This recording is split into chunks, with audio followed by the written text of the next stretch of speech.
नहीं रहा। आपने अपनी एड़ी चोटी तक दम लगा लिया, बल लगा लिया, गिड़गिड़ा लिए, सब कुछ कर लिया, पर उसने आपका धन नहीं दिया। ले गया वो 2-5 लाख, 10 लाख, 50 लाख, 25 लाख, 30 लाख व्यापार में, अधिक में कहीं वो पैसा चले गया। आपने पूरा बल लगा लिया, पूरा दम लगा लिया। तब आखिरी में जब हताश हो जाओ या एक कोई पैसा लेकर चले गया उसका भी, और अगर मान लो बहुत सिर पर पैसे का लोड है, कर्जा है उसके,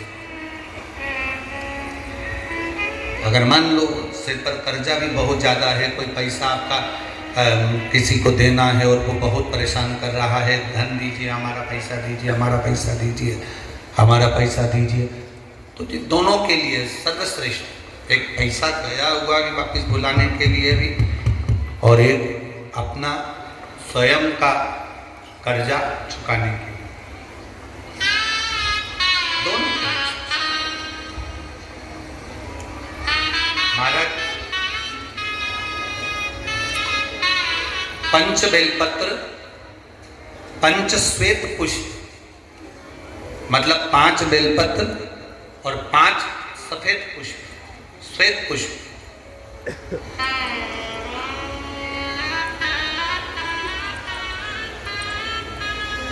पंच हराद्री अक्षत, मतलब 5 चावल के दाने हल्दी में भींगे हुए, पंच बेलपत्र, पंच पुष्प और 5 हल्दी में भींगे हुए अक्षत के दाने। महाराज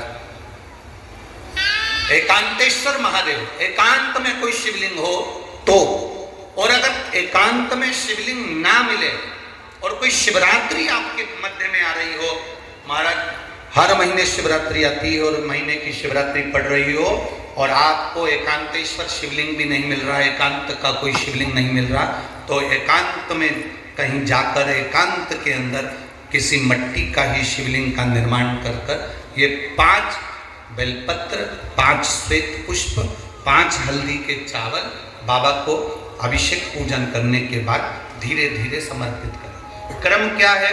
पहले हल्दी का चावल चढ़ेगा, फिर श्वेत पुष्प चढ़ेगा, उसके बाद में बेलपत्र चढ़ेगा। 5 एक साथ नहीं चढ़ेगा, हल्दी का चावल भी चढ़ेगा तो एक एक कर चढ़ेगा, और श्वेत पुष्प भी चढ़ेगा तो एक एक कर चढ़ेगा, और बेलपत्र भी चढ़ेगी तो एक एक कर चढ़ेगा। और जिससे हमें धन लेना है, जो लेकर चला गया, नहीं ला कर दे रहा, जो नहीं ला कर दे रहा, जिससे हमें धन लेना है, पैसा लेना, वो नहीं दे रहा, उसका स्मरण कर कर कितना है, क्या है, वो आप भावा से प्रार्थना करते।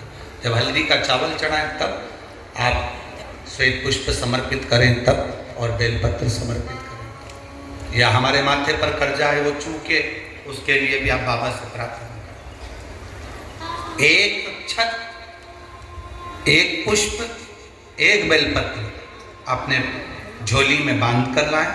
बाकी का अगर आप एकांतेश्वर महादेव पर कर रहे हैं तो वैसा की वैसी रहने दें, और अगर शिवलिंग बनाकर पूजन कर रहे हैं पार्थिव, तो उस शिवलिंग का थोड़ी देर बाद विसर्जन भी करें। अगर पार्थिव शिवलिंग बनाकर कर रहे हैं, एकांत में एकांतेश्वर महादेव का शिवलिंग का निर्माण कर रहे हैं, तो फिर उसका विसर्जन करें।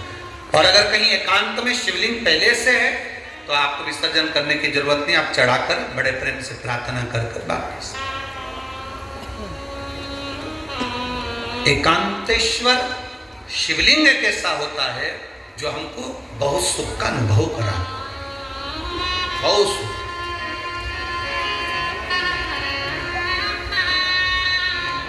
हम तो यहां तक कहेंगे जिसकी रीढ़ की हड्डी में गेपा जाए, घुटने में गेपा जाए, डॉक्टर ऑपरेशन का बोले, उससे पहले भी एकांतेश्वर का पूजन जरूर, उसका फल मिले।